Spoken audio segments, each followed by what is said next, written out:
parole est de nouveau à Hamidou Samaké.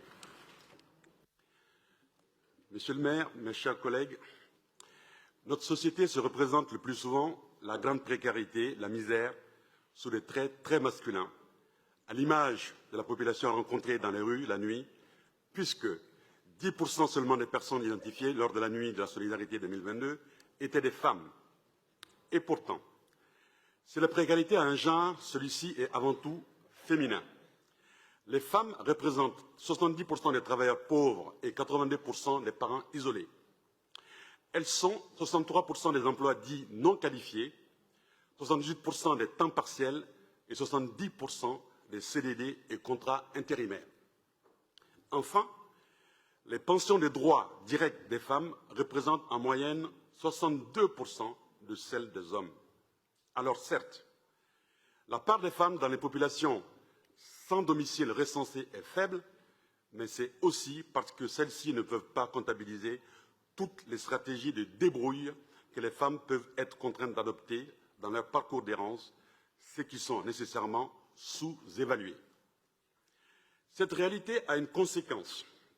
On n'accompagne pas de la même manière les femmes en situation de grande précarité ou d'errance que des hommes dans les mêmes situations. Cela, les lieux d'hébergement et d'accueil, les associations d'accompagnement visées par la délibération des SOL 58 l'ont bien compris.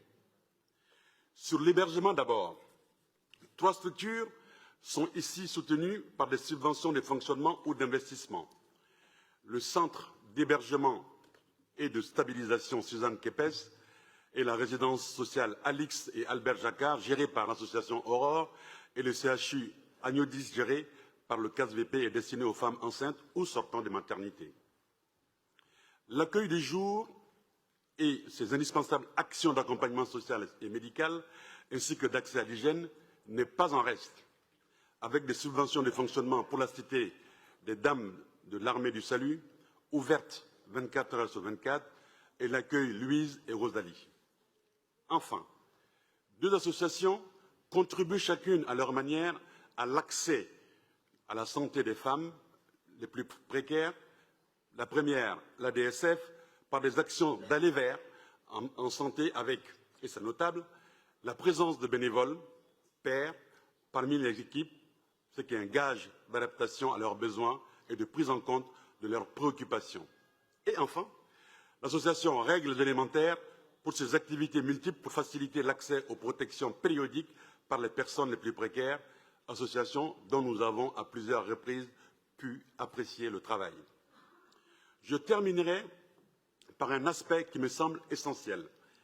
La grande précarité des femmes est, de manière systémique, corrélée à des situations de violence.